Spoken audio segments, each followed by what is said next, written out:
Okay, so I'm just going to do a very quick trial to see if this glaze I've been making, if I can make any glaze chips. So this was my first pass of water. Now normally I'd let that sit maybe for about 4 or 5 days, then I'd carefully siphon up the top. But I'm just going to take at the moment and pour into a spare bucket. I don't know if you can see, but I'm looking where I can see a sediment at the bottom. I'm just going to show you with this. I can still leave this, the blue bowl to settle, but can you see all of that in the bottom? So that is glaze, and with that I can make glaze chips. So at the moment I'm going to leave this to sit elsewhere, possibly for a few days, and then what will happen is you'll see clear water on the top and the sediment at the bottom. But with this I'm going to now, let me move this out of the way, I'm going to show you what I do for making glaze chips.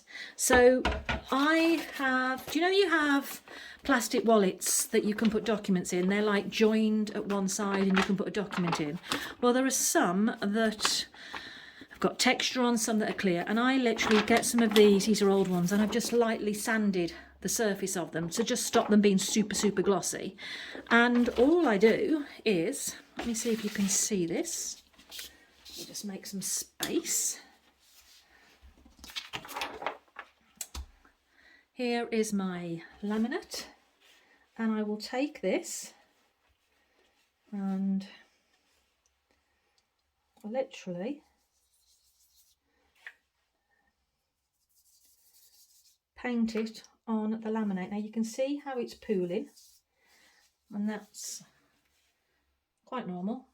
But once you've got the first coat on, so I will do, like you would do with any glaze, you would do 3 coats.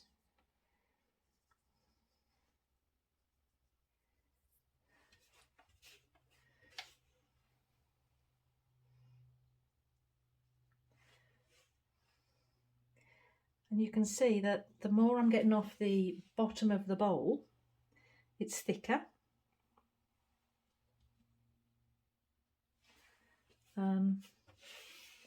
Which clings more to the paper, to the laminate.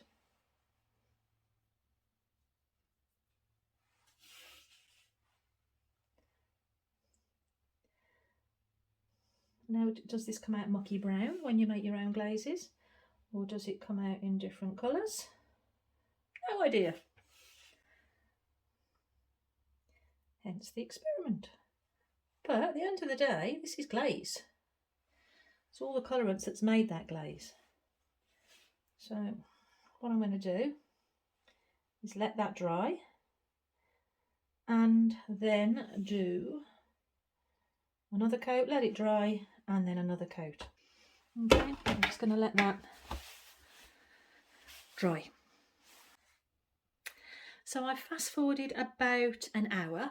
I have put 3 coats on here now. I decanted the bowl 2 or 3 times and got more slurry at the bottom of the residue. So I've done 3 coats, and I've actually placed this on an oil heater. It doesn't melt the acetate, so it's dried it quickly. So this is now dried.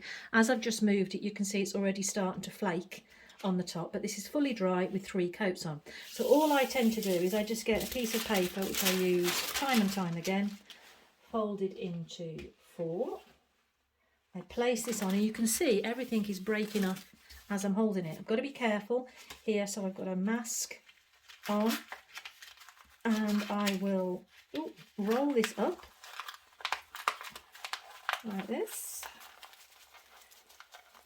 and then I've just got some little plastic containers which I've already written on the front, Old Forge test chips. And then from here, I can just give it a squeeze. The fact that this is flexible, that's what helps. And already I'm seeing the difference with here. This is more a powder than flakes. There was some flakes at the bottom, which is what I call the chips. That's pretty much all done. I just get it off as much as I can. So in the bottom of here there were some chips, but this, I move it, you can see some more chips, bigger chips, and then now on the paper it is just a case of use this to funnel into the container.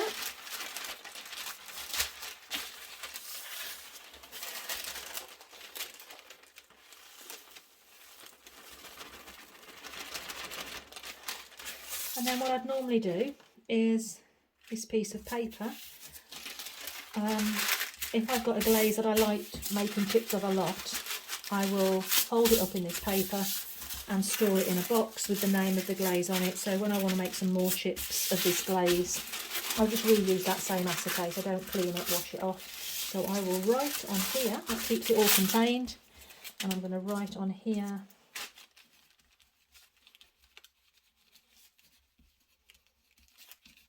and put that back in my box.